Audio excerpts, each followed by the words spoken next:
Assalamualaikum warahmatullahi wabarakatuh. Good morning everyone. Pada kesempatan kali ini kita akan mempelajari yaitu tentang the principles and the procedures of material development, yaitu prinsip-prinsip dan juga prosedur dalam mengembangkan materi. Yang pertama adalah the principles of material development. Ini saya ambil dari Tomlinson, yaitu tahun 2003. Ada beberapa prinsip yang harus dikuasai, yang harus dipahami oleh pembelajar bahasa, terutama untuk pengembang materi. Yang pertama adalah materials should achieve impact.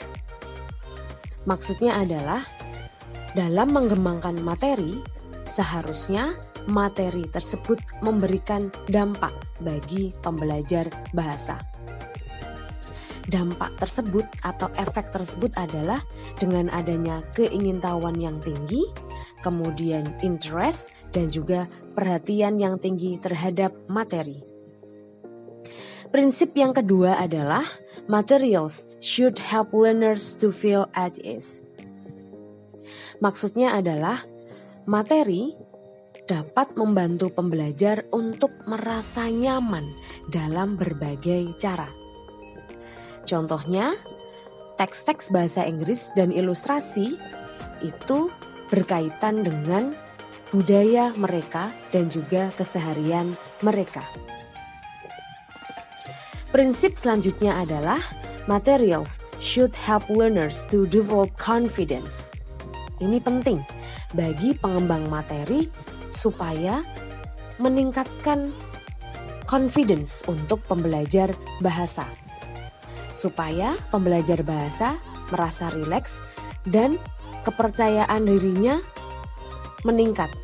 Karena mereka berpikir bahwa materi yang dikembangkan itu tidak terlalu sulit bagi mereka.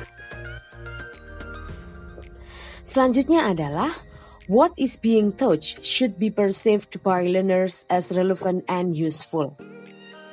Untuk pengembang materi, harusnya mengembangkan materi yaitu yang relevan dan bermakna, juga bermanfaat bagi pembelajar bahasa.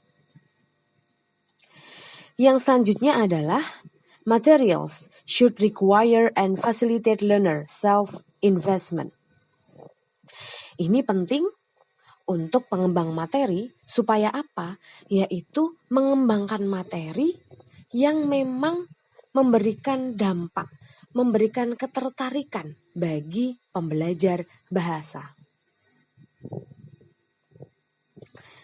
Prinsip selanjutnya adalah learners must be ready to acquire the points being taught. Maksudnya, to acquire the points being taught, the materials learned should be 1 plus 1, in which I represent what has already been learned, and 1 represent what is available for learning.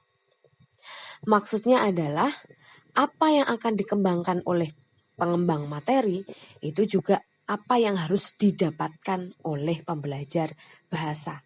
Jadi apa yang memang disiapkan maka nanti juga sama apa yang dihasilkan oleh pembelajar bahasa.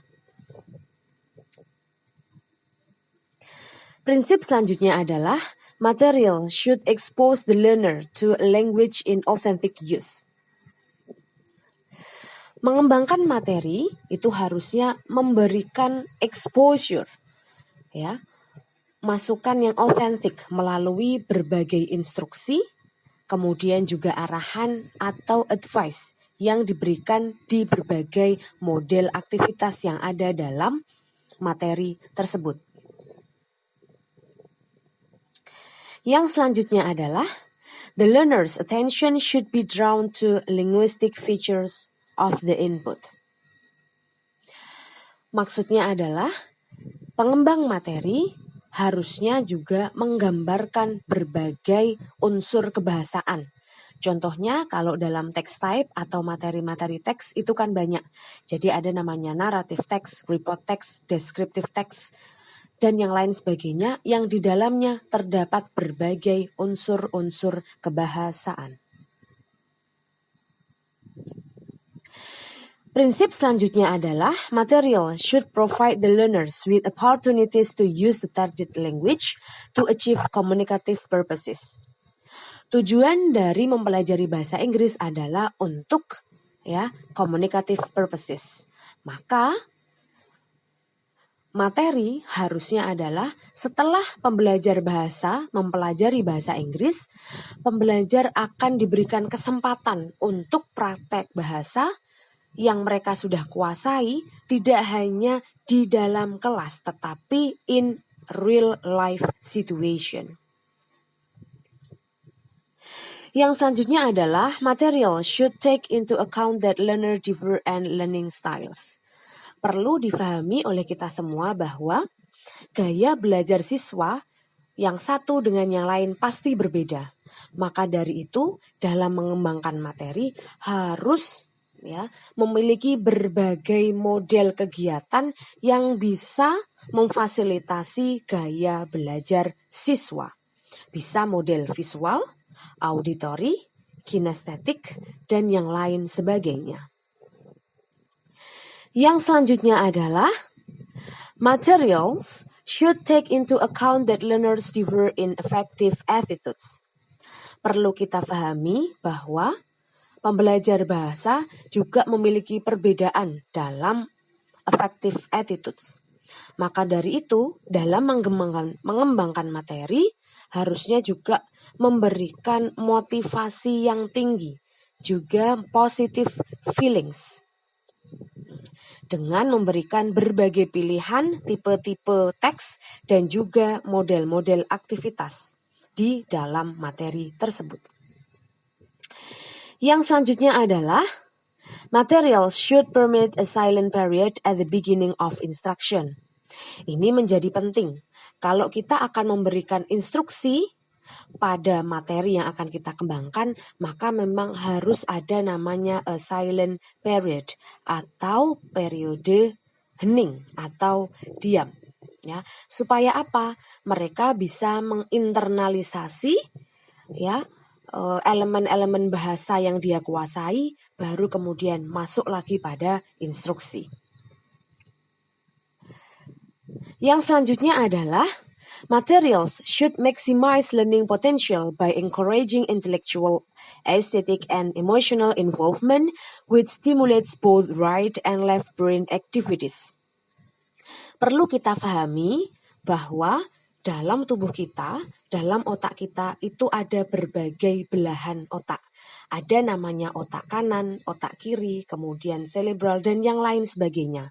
Maka dari itu, dalam mengembangkan materi, sebaiknya juga bisa memberikan materi-materi yang bisa mengakomodir atau mendorong semua belahan otak ini bisa aktif dalam mempelajari materi yang sama.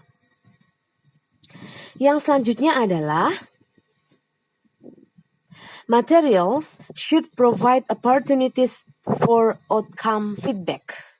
Ini menjadi penting bagi pengembang materi, harus ada namanya umpan balik hasil. Kenapa? Karena pengembang materi itu harus yakin bahwa aktivitas-aktivitas produksi bahasa itu akan masuk pada hasil, tidak hanya kemudian praktek saja di dalam kelas. Itu adalah prinsip-prinsip dalam pengembangan materi bahasa Inggris. Nah, selanjutnya yang akan kita bahas adalah the procedures of material development. Yang pertama bisa kita gunakan yaitu ada 3 step dalam mengembangkan materi, yaitu yang pertama design, yang kedua implementation, yang ketiga adalah evaluation of language teaching materials. Yang akan kita gunakan adalah the procedure adapted from Book and Gall. Yang pertama analysis, yang kedua planning, yang ketiga developing, yang keempat evaluation, dan yang terakhir adalah revision.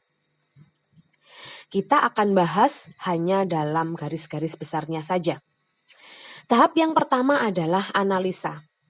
Jadi sebelum kalian itu mengembangkan materi, maka harus ada namanya need analysis atau analisa kebutuhan, yaitu kebutuhan pembelajar bahasa dan juga mengkaji kurikulum silabus saat ini.